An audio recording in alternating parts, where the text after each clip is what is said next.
2022년 10월 26일 선목교회 큐티 방송입니다. 기도합니다. 좋으신 하나님, 오늘도 묵상의 자리로 나와 주의 말씀을 묵상케 하시니 감사합니다. 말씀을 묵상하며 사랑으로 섬기는 삶을 생각할 수 있도록 도와주시옵소서. 감사를 드리며 예수님의 이름으로 기도합니다. 아멘. 오늘 묵상할 말씀은 빌레몬서 1장 15절부터 25절입니다. 아마 그가 잠시 떠나게 된 것은 너로 하여금 그를 영원히 두게 함이리니 이후로는 종과 같이 대하지 아니하고 종 이상으로 곧 사랑받는 형제로 둘 자라. 내게 특별히 그러하거든 하물며 육신과 주 안에서 상관된 내게랴. 그러므로 내가 나를 동역자로 알진대 그를 영접하기를 내게 하듯 하고 그가 만일 내게 불의를 행하였거나 내게 빚진 것이 있으면 그것을 내 앞으로 계산하라. 나 바울이 친필로 쓰노니 내가 갚으려니와 내가 이외에 내 자신이 내게 빚진 것은 내가 말하지 아니하노라. 오 형제여, 나로 주 안에서 너로 말미암아 기쁨을 얻게 하고 내 마음이 그리스도 안에서 평안하게 하라. 나는 내가 순종할 것을 확신함으로 내게 썼노니 내가 내게 말한 것보다 더 행할 줄을 아노라. 오직 너는 나를 위하여 숙소를 마련하라. 너희 기도로 내가 너희에게 나아갈 수 있기를 바라노라. 그리스도 예수 안에서 나와 함께 갇힌 자 에바브라와 또한 나의 동역자 마가, 아리스타고, 데마, 누가가 문안하느니라. 우리 주 예수 그리스도의 은혜가 너희 심령과 함께 있을지어다. 아멘.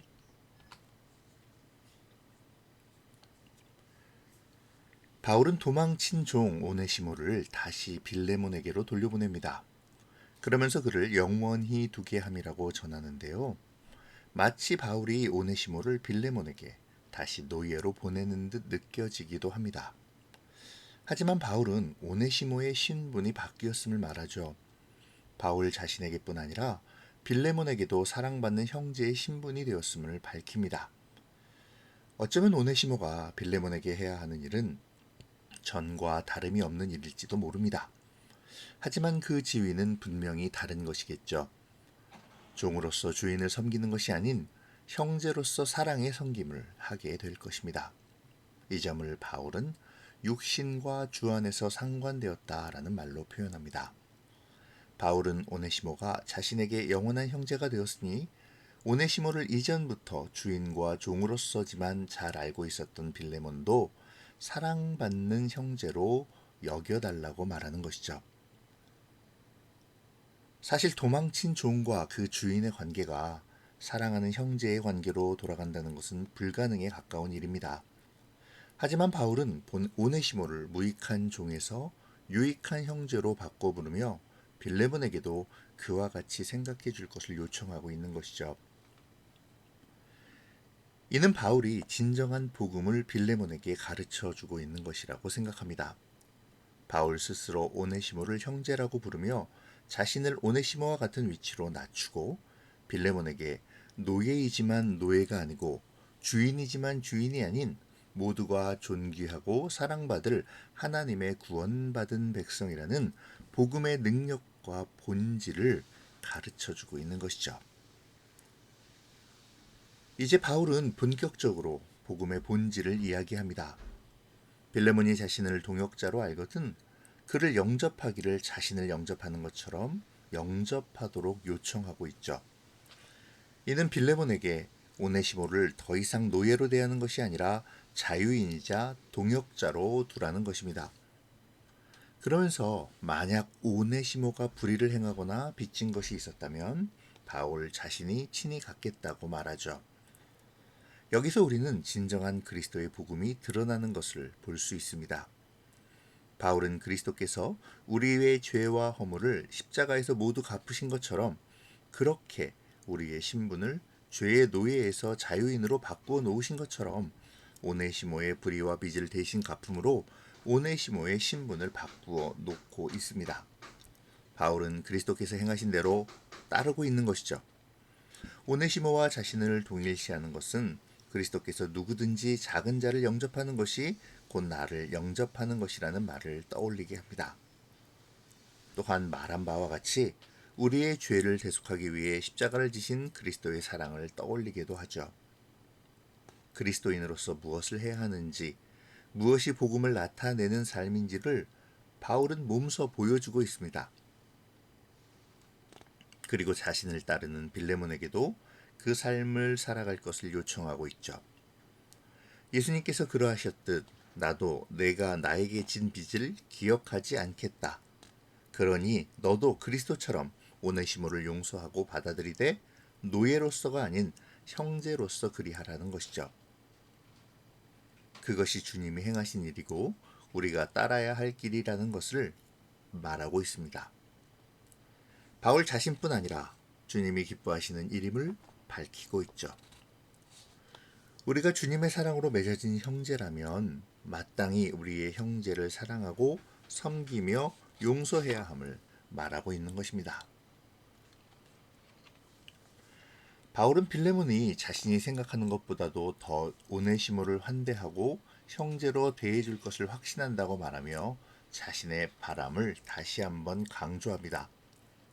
그리스도의 용서와 화합이 일어나기를 간절히 바라는 마음을 또 한 번 표현하고 있는 것이죠. 그리고 조만간 내가 갈 때에 숙소를 마련해 줄 것을 부탁하며 여러 형제들의 안부를 끝으로 편지를 마칩니다.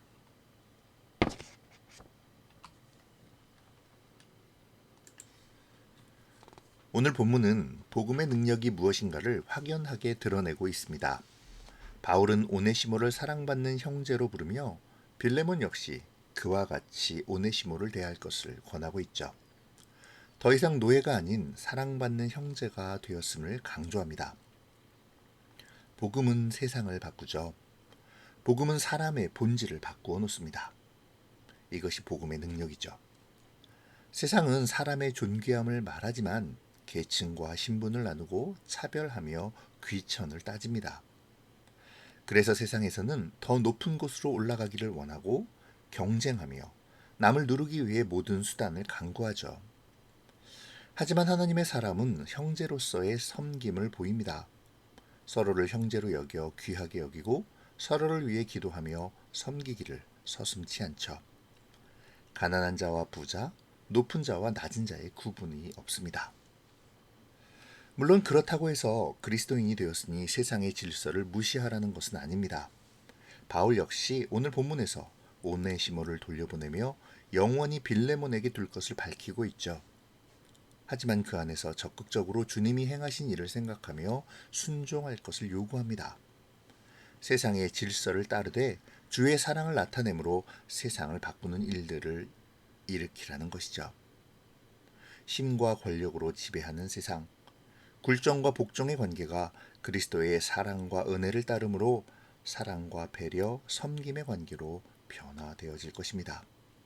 하나님의 형상을 가지고 사랑을 받기 위해 태어난 사람의 존귀함이 드러나게 되겠죠. 이것이 복음의 능력입니다. 오늘 우리의 모습을 살펴보죠. 우리는 복음을 가진 자로서 복음의 능력을 드러내고 있습니까? 직장에서, 가정에서, 교회에서, 그리고 우리가 살아가는 모든 세상에서 나의 모습은 어떠합니까? 나의 알량한 권세로 다른 사람을 억압하거나 무시하지는 않습니까? 근거 없는 우월감이나 열등감으로 자기 자신과 다른 사람을 괴롭히고 있지는 않는지요? 진정한 섬김의 모습이 나를 통해 나타나고 있습니까? 이 세상에 쉬운 관계는 없습니다. 그렇다고 쉽지 않은 관계도 없죠. 모든 관계를 주님의 복음은 변화시킬 것입니다. 오늘 우리가 가지고 있는 복음과 그 복음의 능력이 나타나는 그러한 오늘의 삶을 묵상하면 좋겠습니다. 바울은 17절부터 20절까지에서 그리스도를 따르는 삶이 무엇인지를 분명히 밝혀주는데요. 바울은 빌레몬에게 내가 나를 동역자로 알거든 오네시모를 영접하기를 자신과 같이 하라는 말을 통해 그리스도께서 어린아이 곧 약하고 작은 자를 영접하는 것이 나를 영접하는 것이라고 말씀하신 것을 떠올리게 합니다. 또한 오네시모가 빚진 모든 불의와 손해를 자신이 갖겠다고 하는 것을 통해 그리스도께서 십자가에서 담당하신 우리의 모든 허물과 죄의 대속을 생각나게 하죠. 여기에 빌레몬이 바울에게 진빚에 대해서는 말하지 않겠다고 말하며 주님의 무조건적인 대속의 은혜를 실천하는 것을 보여줍니다. 그렇게 바울은 빌레몬에게 주님을 따르는 자로서의 삶이 무엇인지를 보여주죠. 그리스도를 믿는 자들이 행해야 하는 그리스도인의 삶이 무엇인지를 분명히 가르쳐주고 있는 것입니다. 그리스도를 따른다는 것은 말로만 되는 것이 아니죠. 그리스도를 따르는 것은 삶으로 분명히 드러나야 합니다. 나에게 주어진 영혼들을 마치 그리스도를 영접함과 같이 섬기고 혹시 나에게 손해를 끼친 자라 할지라도 그리스도의 대속을 생각하고 용납하며 무엇보다 그러한 모든 것을 받아낼 빚으로 생각하지 않는 것, 이것이 그리스도인의 삶인 것이죠. 반대로 내가 진 빚과 은혜는 그리스도를 향하듯이 더 큰 사랑과 섬김으로 갚아나가는 것, 이것이 그리스도를 따르는 삶입니다. 고대 로마 교회의 성경학자이자 교부였던 히에로니무스라는 사람에 의하면 오네시모는 이후 믿음의 사람으로 성장하여 에베소의 주교가 되었다고 합니다. 그리스도를 따르는 사람들의 삶을 통해 교회의 큰 일꾼이 세워진 것이죠. 이 시간 우리의 모습을 다시 돌아봅시다. 우리의 삶은 그리스도를 따르는 삶입니까? 진정한 복음의 능력을 드러내기 위해서는 그리스도를 따르는 삶의 모습이 반드시 드러나야 합니다. 그리스도께서 세상 속에서 순종하시되 사랑과 섬김으로 세상을 변화시키셨듯 우리 역시 세상 안에서 우리의 몫을 다하되 세상 안에서 그리스도의 삶을 살아감으로 세상을 변화시킬 수 있어야 하죠. 그것은 거창한 것으로 시작하는 것이 아닙니다. 위대한 일을 행하는 것도 아니죠. 바울이 그러했듯 우리 주님이 그러하셨듯 내가 할 수 있는 작은 일부터 그리스도께 헌신하고 그리스도를 따르는 삶으로부터 시작될 것입니다. 오늘 우리가 사랑하고 섬겨야 할 모습은 무엇일까요? 그리스도를 따르는 아주 작은 일은 무엇이 되어야 할까요?